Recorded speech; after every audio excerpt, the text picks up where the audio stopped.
പ്രിയപ്പെട്ടവരെ, എന്നെപ്പോലെയുള്ള ദീർഘകാലം ചെറിയ ശമ്പളത്തിന് ജോലി ചെയ്യുന്ന പ്രവാസികളെ കുറിച്ചാണ് ഞാൻ പറയുന്നത്. ഞാൻ ജോലി ചെയ്യുന്നത് അബുദാബിയിലാണ്. പ്രവാസികൾ അവരുടെ സ്വന്തം ജീവിതം മറന്ന് അവരുടെ കുടുംബത്തിന് വേണ്ടി ജീവിതം സമർപ്പിച്ചവരാണ്. ഒരു പ്രവാസിയായ ഒരു വ്യക്തി ഇതിനെക്കുറിച്ച് പറയുന്ന വാക്കുകൾ നമുക്കൊന്ന് കേൾക്കാം. പ്രിയപ്പെട്ടവരെ, എന്നെപ്പോലെയുള്ള ദീർഘകാലം ചെറിയ ശമ്പളത്തിന് ജോലി ചെയ്യുന്ന പ്രവാസികളെ കുറിച്ചാണ് ഞാൻ പറയുന്നത്. ഞാൻ ജോലി ചെയ്യുന്നത് അബുദാബിയിലാണ്.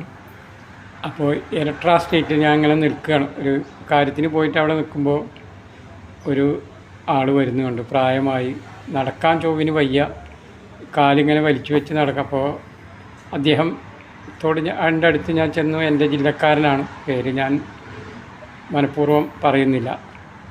അപ്പോൾ ഞാനിങ്ങനെ ഓരോ കാര്യങ്ങളെല്ലാം അദ്ദേഹത്തോട് ചോദിച്ചറിഞ്ഞു.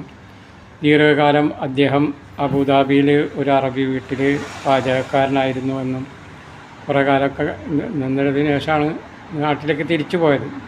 അപ്പോൾ അദ്ദേഹത്തിൻ്റെ കയ്യിൽ കാര്യമായ സമ്പാദ്യം ഒന്നും തന്നെ ഇല്ല. കിട്ടുന്ന ഈ തുച്ഛമായ ശമ്പളം എന്നെപ്പോലെ തന്നെ അദ്ദേഹവും കുടുംബത്തിന് അയച്ചു കൊടുക്കും. അപ്പോൾ മിച്ചമായി ഒന്നുമില്ല. പ്രായം അധികം കൊണ്ട് അദ്ദേഹത്തോട് വീട്ടുകാർ പോയിക്കോളാൻ പറഞ്ഞു, അറബി വീട്ടുകാർ പോയിക്കോളാൻ പറഞ്ഞു. അദ്ദേഹം തിരിച്ചുപോയി നാട്ടിൽ ചെന്നു. കുറച്ച് ദിവസം വലിയ പ്രശ്നം ഉണ്ടായിരുന്നില്ല എന്ന് പറഞ്ഞു. പിന്നീട് ഭാര്യക്കും മക്കൾക്കും എടുത്തതിനും പിടിച്ചതിനൊക്കെ കുറ്റം പറയാനേ നേരമുള്ളൂ. ഇത് കുറച്ച് ദൈർഘ്യമേറിയ ഒരു വീഡിയോ ആയതുകൊണ്ട് അതിന്റെ പ്രശസ്തമായ ഭാഗം മാത്രമാണ് ഞാനിപ്പോൾ ഇവിടെ കാണിച്ചത്. ഇദ്ദേഹം പറഞ്ഞത് എത്രത്തോളം യാഥാർത്ഥ്യമാണ്. ഇതൊന്നും ഒറ്റപ്പെട്ട സംഭവങ്ങളൊന്നുമല്ല. പല പ്രവാസികളും അവരുടെ സ്വന്തം ജീവൻ കുടുംബത്തിന് വേണ്ടി സമർപ്പിക്കുകയാണ് ചെയ്യുന്നത്. അവിടെ മണലാരണ്യത്തിൽ ചോര നീരാക്കി കുടുംബത്തിന് വേണ്ടി ജീവിതം സമർപ്പിച്ച്, കുടുംബത്തിന്റെ കെട്ടുറപ്പിന് വേണ്ടി ആഹാരാക്കം പ്രവർത്തിച്ച്, കുടുംബം നല്ല രീതിയിൽ സെറ്റപ്പാലാകണമെന്നുള്ള ചിന്തയോടുകൂടി കുടുംബത്തിന് മാത്രം എല്ലാ രീതിയിലും ചെലവഴിച്ച പല പ്രവാസികൾക്കും പിന്നീട് ദുരനുഭവമാണ് ഉണ്ടാവുന്നത്.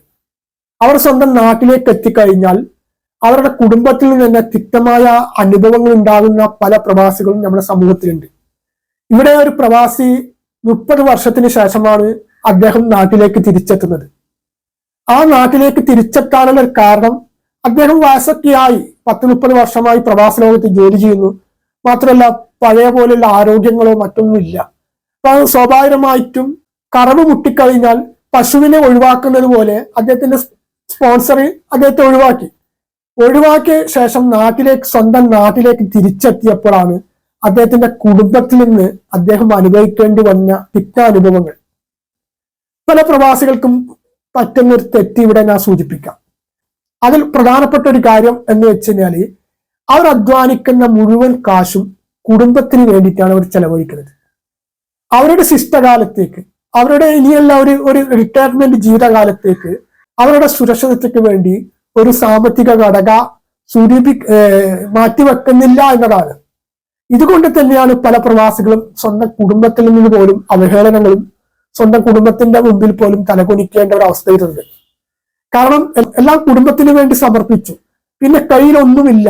ഇപ്പൊ കൈ 0 ആയിക്കഴിഞ്ഞാൽ സ്വാഭാവികമായിട്ടും കുടുംബത്തിന്റെ ഭാഗത്തുനിന്ന് ആ രീതിയിലുള്ള സമീപനമാണ് ഉണ്ടാവുക. ഇപ്പൊ എനിക്ക് വ്യക്തിപരമായിട്ട് അറിയുന്ന ഒരു പ്രവാസിയുണ്ട്. അദ്ദേഹം വർഷങ്ങളോളം പ്രവാസ ലോകത്തായിരുന്നു. 10-20 വർഷക്കാലത്തോളം ദുബൈയിൽ ജോലി ചെയ്തിട്ട് ഫാമിലി ആയിട്ട് ദുബൈയിൽ സെറ്റിൽ ആയിട്ടുള്ള ഒരു വ്യക്തിയാണ്. പിന്നീട് അദ്ദേഹത്തിന് പ്രഷറും ഷുഗറും കൊളസ്ട്രോളും ഒക്കെയായി പിന്നീട് നാട്ടിലേക്ക് തിരിച്ചെത്തിയപ്പോൾ സ്വന്തം ഭാര്യയിൽ നിന്നും മക്കളിൽ നിന്നും അനുഭവിക്കണമെന്ന തിക്തമായ അനുഭവങ്ങൾ. അദ്ദേഹം മണലാരണ്യത്തിൽ അധ്വാനിച്ചുണ്ടാക്കിയ കാശുകൊണ്ടാണ് നല്ലൊരു സെറ്റപ്പുള്ള ഒരു വീട് നാട്ടിലുണ്ടാക്കിയത്. ആ വീട് ഭാര്യയെ വിശ്വസിച്ചുകൊണ്ട് എന്ത് ചെയ്യുന്നു, ഭാര്യയുടെ പേരിലേക്ക് എഴുതി കൊടുക്കുന്നു. മറ്റേ മക്കളൊക്കെ പഠിപ്പിച്ച് നല്ലൊരു നിലയിലേക്ക് സെറ്റപ്പിലാക്കി. അപ്പൊ മക്കളൊക്കെ കുടുംബമായി ആയപ്പോൾ മക്കളായി വെളിയിലേക്ക് നീങ്ങി. അവസാനം ഇയാൾക്ക് നാട്ടിലെത്തിയപ്പോഴാണ് ഭാര്യയുടെയും മക്കളുടെയും നിന്ന് തനി സ്വഭാവം ഇയാൾ തിരിച്ചറിയുന്നത്. അപ്പൊ സ്വാഭാവികമായിട്ടും വീടില്ല, അദ്ദേഹത്തിന്റെ പേരില്ല, നിയമപരമായിട്ട് അദ്ദേഹത്തിന്റെ പേരിലല്ല ഈ വീടുള്ളത്. ഇന്ന് അയാൾ ഒരു വൃദ്ധസദനത്തിലെ അന്തേവാസിയാണ്. ഇതുപോലെ എത്രയോ പ്രവാസികളെ വൃദ്ധസദനത്തിൽ അന്തേവാസികളായി നിങ്ങൾക്ക് കണ്ടെത്താൻ കഴിയും. അതുകൊണ്ട് ഇവിടെ ഒരു പ്രത്യേകം എടുത്തു പറയാനുള്ളത്, എൻ്റെ പ്രിയപ്പെട്ട പ്രവാസികളോട് ഒരു പ്രത്യേകമായി ഞാൻ പറയുന്നത്, നിങ്ങൾ അധ്വാനിക്കുന്ന കാശ് മുഴുവനും തന്നെ, സമ്പത്ത് മുഴുവനും തന്നെ നിങ്ങളെ കുടുംബത്തിന് വേണ്ടി ഒരിക്കലും വിനിയോഗിക്കാൻ പാടില്ല. അതിന്റെ ഒരു വീതം നിങ്ങൾ നിശ്ചയമായും നിങ്ങൾക്ക് മാത്രം വിനിയോഗിക്കണം.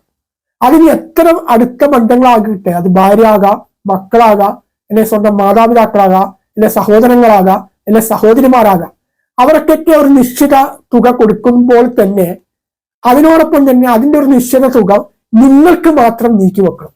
അത് പിൽക്കാലത്തേക്ക് തീർച്ചയായിട്ടും അത് ഉപകരിക്കും.